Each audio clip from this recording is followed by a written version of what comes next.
भारतीय संस्कृति का आधार है वेद पुराण उपनिषद। परमात्मा को पाने का जरिया है वेद पुराण उपनिषद। किसी भी संकट से उभरने का रास्ता है वेद पुराण उपनिषद। नमस्कार, धर्म ज्ञान में हमारे दर्शकों का स्वागत है और मैं हूं आपके साथ कविता राणा। भारत में एक तरफ जहां अब तक जानलेवा कोविड-19 से 49,000 से भी ज्यादा लोग संक्रमित हैं, तो वहीं मौत का आंकड़ा 2,000 को पार करने वाला है। हालांकि इस बीच 17,000 लोगों को रिकवर भी किया जा चुका है। आलम यह है कि ये डरावने आंकड़े थमने का नाम बिल्कुल नहीं ले रहे हैं। दुनिया के शक्तिशाली देश भी इस जानलेवा कोविड-19 की गिरफ्त में है। अमेरिका को ही देख लीजिए, 13 लाख से भी ज्यादा लोग कोरोना पॉजिटिव और 78,000 से भी ज्यादा लोग मारे जा चुके हैं। भारत की तरह अमेरिका भी हर वो कोशिश कर रहा है ताकि इस किलर वायरस से लड़ सके। इस बीच जब अमेरिका का व्हाइट हाउस वैदिक मंत्रों से गूंजा, बकायदा मंदिर के पुजारी को बुलाकर व्हाइट हाउस के रोज गार्डन में शांति पाठ करवाया गया, तो हर कोई हैरान था। जब कोविड-19 से लड़ने के लिए व्हाइट हाउस वेदों की शरण ले सकता है, तो फिर क्या वेद पुराणों में इस वैश्विक महामारी से बचने का समाधान नहीं मिल सकता?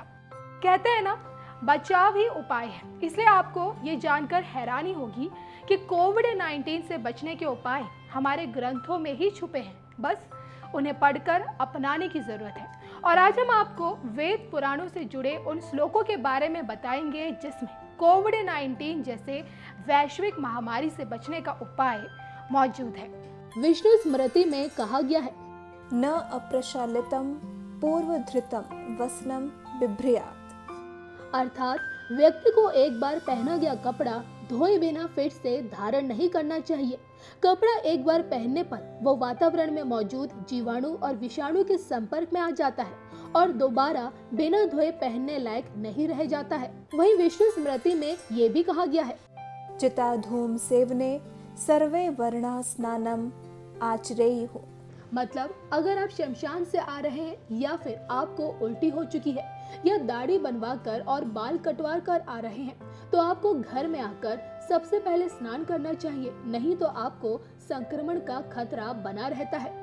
मार्कंडेय पुराण में कहा गया है, अपमृज्यान च स्नातो गात्राण्यंबर पाणिभिः। अर्थात स्नान करने के बाद जरा भी गीले कपड़ों से तन को नहीं पोंछना चाहिए। ऐसा करने से त्वचा के संक्रमण की आशंका बनी रहती है, यानी किसी सूखे कपड़े से ही शरीर को पोंछना चाहिए। वहीं धर्म सिंधु में कहा गया है, लवणम व्यजनम चैव तैलम तथैव च लेम्याम पेयम च विविधम हस्तदत्तम न भक्षयेत्। अर्थात नमक, घी, तेल या फिर कोई अन्य व्यंजन, पेय पदार्थ या फिर खाने का कोई भी सामान यदि हाथ से परोसा गया हो, यानी उसको देते वक्त किसी समय किसी अन्य वस्तु जैसे चम्मच आदि का प्रयोग ना किया गया हो, तो वो खाने योग्य नहीं रह जाता है। इसलिए कहा जाता है कि खाना परोसते समय चम्मच का प्रयोग जरूर करें। इसके अलावा वाधु स्मृति और मनु स्मृति में कहा गया है, घराणास्य वाससाच्छा मल मूत्र त्यजेत बुध नियम्य प्रयतो वाचम संवितांगोडव गुंठितः। अर्थात हमें हमेशा ही नाक, मुंह और सिर को ढककर मौन रहकर मल मूत्र का त्याग करना चाहिए। ऐसा करने पर हमारे ऊपर संक्रमण का खतरा नहीं रहता है। ऐसे में ये कहना गलत नहीं होगा कि वेद पुरातन ज्ञान विज्ञान का अथाह भंडार है, जिसमें मानव की हर समस्या का समाधान है। हमारे पूरे भारतवर्ष में 12 ज्योतिर्लिंग है। सभी ज्योतिर्लिंगों का छोड़ के मैं खाली बद्रीनाथ के उसमें आता हूँ। हिमालय तो केदार है, ऐसा स्कंद पुराण करते हैं कि उन 12 ज्योतिर्लिंगों में जो 11वां ज्योतिर्लिंग है वो केदार है। तो समस्या ये थी, अगर केदार ज्योतिर्लिंग है तो जहाँ भी ज्योतिर्लिंग है वो भगवान शिव जी के हैं। उन शिव जी के ज्योतिर्लिंग में भगवान नारायण कहाँ से टपक पड़े? और फिर लिखा, वैकुंठो अष्टम साक्षात श्रेष्ठो बदरिकाश्रम। इन भू वैकुंठों में भी कोई वैकुंठ है तो बदरिकाश्रम है। उन्होंने केदार को नहीं बोला। ऐसा क्यों हुआ, उसका थोड़ा सा आपको हम वर्णन कर देते हैं। पहला तो ये है,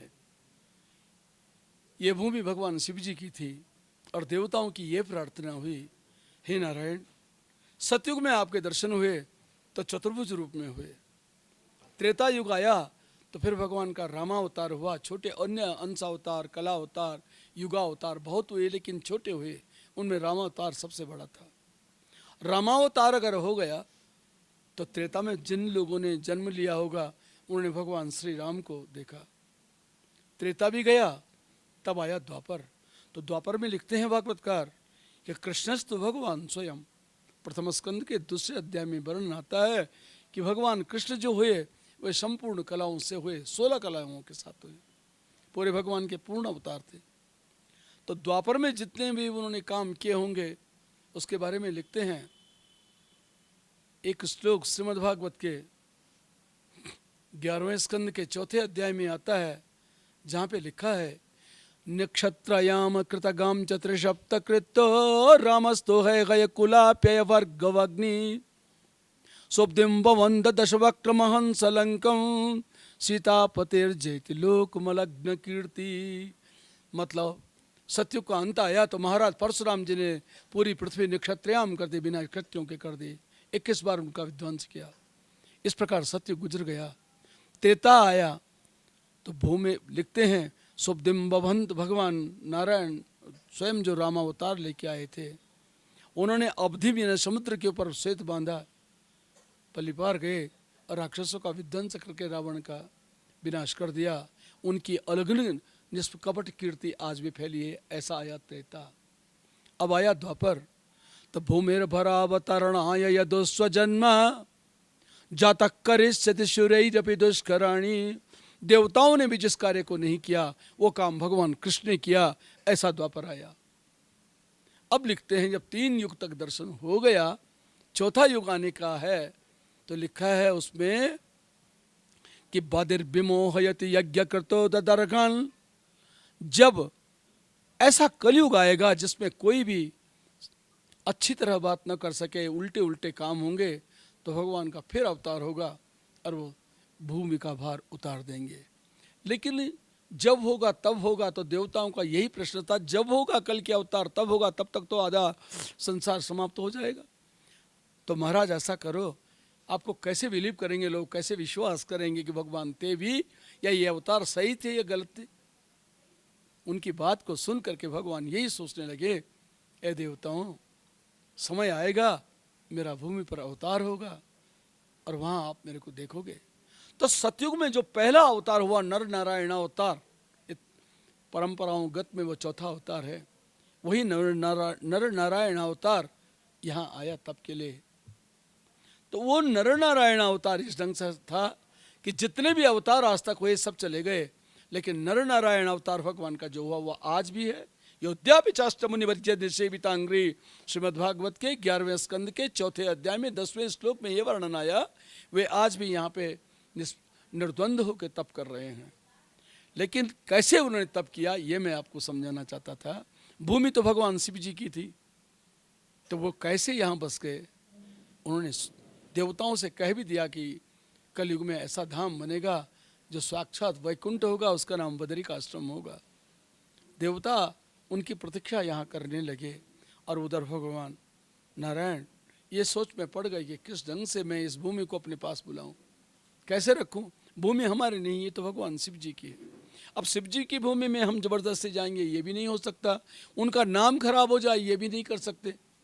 तब रास्ता था कि मैं तप करूं। गंगा जी के किनारे बैठ करके भगवान नारायण जो थे तप कर रहे थे, सोच रहे थे रात भर क्या होगा।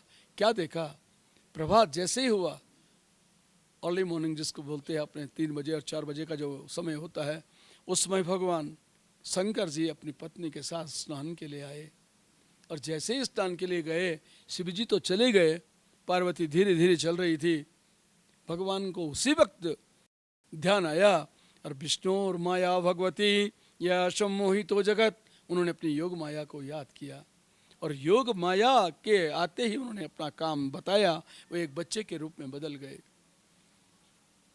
जब शिव जी के जाने के बाद उनकी पत्नी पार्वती आगे से गुजरी, उनकी ठोकर जो है भगवान पर लग गई और भगवान चिल्लाए अरे बाप रे, इस अंधेरे में ये बच्चा कौन सा है? तो बच्चे को गोद पे ले लिया। शिवजी ने पूछा, रात खुल रही है, जल्दी स्नान करो, चलना है। कहा एक बच्चा है यहाँ पे। बोले बच्चा यहाँ कहाँ से आया? देखे, देखते ही पहचान गए भगवान।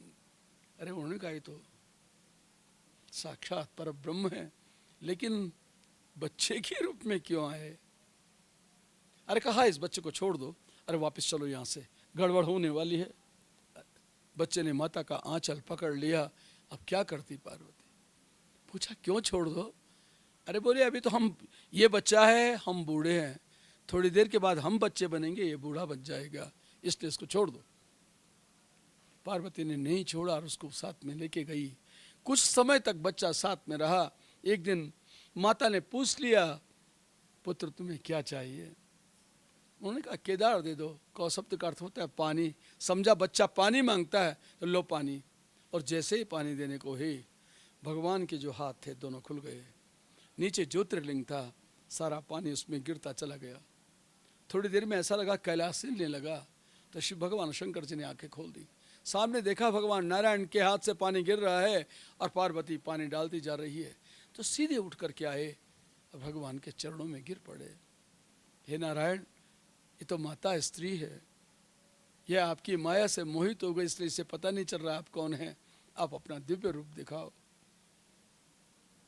तो भगवान शंकर जी की प्रार्थना से मुग्ध होकर के प्रभु ने अपना चतुर्भुज रूप दिखा दिया। लिखा है कि शैलाधिराज तनया न तयो न तस्तो, पर्वतराज हिमालय की पुत्री पार्वती न तयो न तस्तो, न चल सकी न रुक सकी, वैसे स्तब्ध हो गई। तो भगवान ने उनके हाथ खोल दिए। कहा माता, सबसे बड़ा स्थान जानते हो किसका होता दुनिया में? माँ का होता है। माँ से बढ़ के दूसरा स्थान नहीं। मैंने तो आपको खाली अपने स्वार्थ के लिए ऐसा रूप बनाया। ऐसा है, आने वाले कलयुग की मुक्ति के लिए मेरे पास कोई साधन नहीं था, इसलिए मुझे बच्चा बनना पड़ा। और ऐसा है, मेरे हाथ से निकलने वाला जो जल है, इसने 4 भाग किए तुम्हारे ज्योतिर्लिंग के। ये पूरा का पूरा जो केदार क्षेत्र है, केदार खंड में बदलेगा। खंड मीन्स टुकड़े। ये 4 टुकड़ों में बच जाएगा।